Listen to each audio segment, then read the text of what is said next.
C'est que Andy Dis-moi tout, vous donne à vous. Et si vous avez d'autres suggestions, par exemple, il y a une amie qui... 600. Sorry.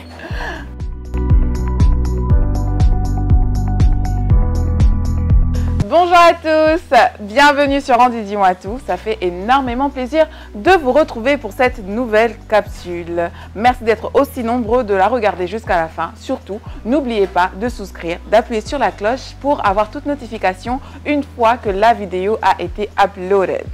Grand merci à Johan Prod d'avoir tourné ceci pour moi. Je commence par la fin pour ne pas oublier parce qu'une fois que we get carried away, ça arrive que je ne remercie pas Johan Prod. Mais merci à toute l'équipe pour son attention particulière en ma faveur.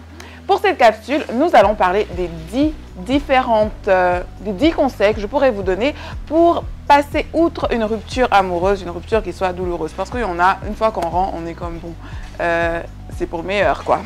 Allons-y sans plus tarder. Au numéro 1, dites tout ce que vous avez sur le cœur. Lorsque votre amoureux, l'homme de votre vie ou la femme de votre vie avec qui vous étiez censé passer le restant de votre vie vous dit que hey, ça va plus le faire, je vous demande de simplement lui dire tout ce que vous avez dans le cœur. Ça peut aussi arriver que vous soyez la personne qui décide que cette histoire ne va nulle part.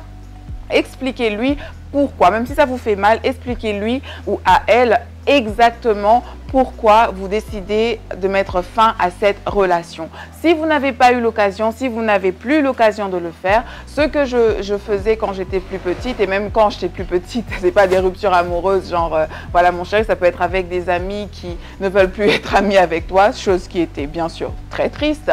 Écrivez tout sur un bout de papier, ça vous permettra d'extérioriser tous vos sentiments et après, vous avez qu'à déchirer le papier. Ce que je faisais, j'écrivais, je relisais et à chaque fois que je relisais, si j'avais toujours mal, je déchirais pas le papier. Et une fois que je lis et je ne ressentais rien du tout, bah, je le déchirais et je savais passer à autre chose. Ce que j'ai noté pour vous au numéro 2, c'est dites à vos amis, à vos proches, comment vous vous sentez.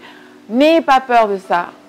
Les vrais amis n'en auront pas marre d'écouter la même histoire over and over and over again.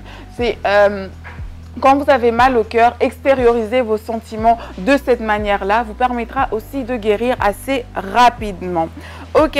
Après, ça va aussi de pair avec le numéro 1 et le numéro 2, c'est de laisser parler vos émotions. Rien ne sert à retenir vos larmes. Quand vous avez mal, pleurez. Pleurer, franchement, ça fait du bien. Pleurer, c'est pas seulement pour les nunus ou quoi que ce soit. Pleurer fait aussi du bien.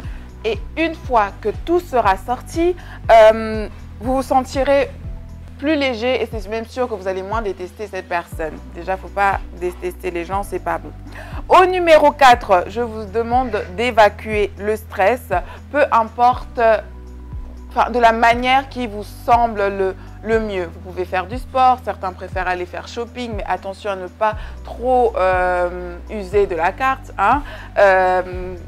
Voilà, sortez avec vos amis, changez-vous les idées, cinéma, faites quelque chose qui vous fait du bien et comme ça, vous pouvez passer outre votre petit bobo.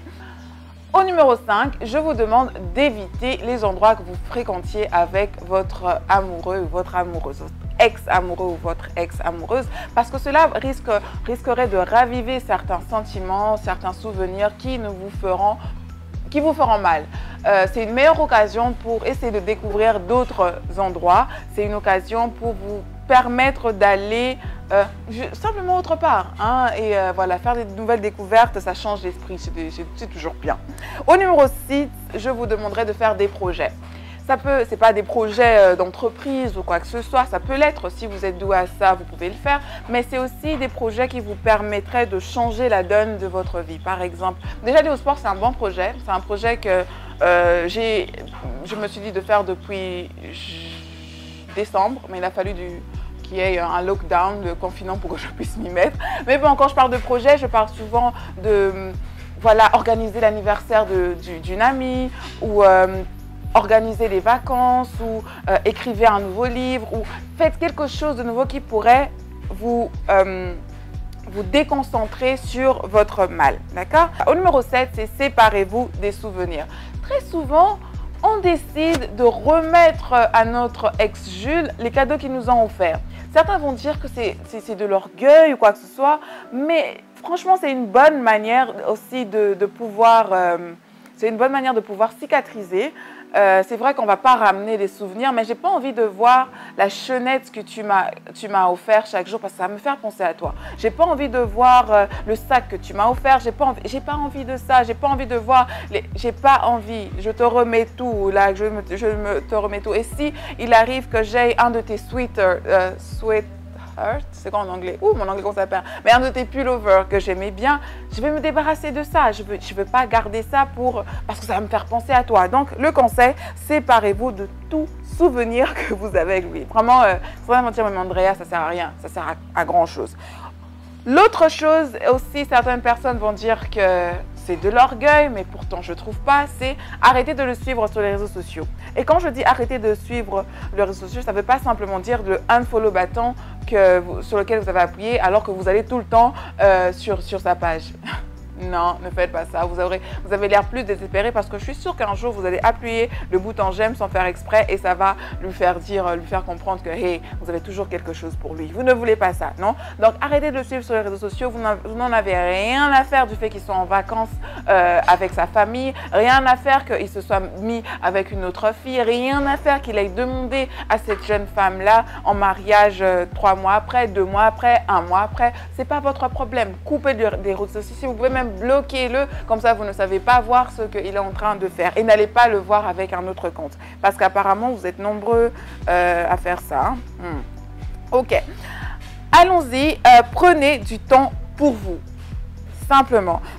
Pour se remettre d'une rupture, il faut savoir se retrouver et se réconcilier avec soi-même, savoir ce qu'on aime, parce que les ruptures nous changent. Il faut aussi faire une certaine remise à niveau. Qui je suis? Qu'est-ce que j'aime? Pourquoi ça n'a pas marché avec là et comment faire pour que ça puisse marcher avec le prochain? Parce que ce qui est sûr, je suis sûre que vous n'allez pas rester seul toute votre vie. Sortez avec vos amis. Je crois qu'on a déjà dit. Et puis, vous allez voir que chacun des points que nous avons cités sont tous interliés, que vous pouvez faire une chose ou une autre chose au même moment, mais sortez avec vos amis. Aussi, je suis très contre, je suis pas pour des relations qui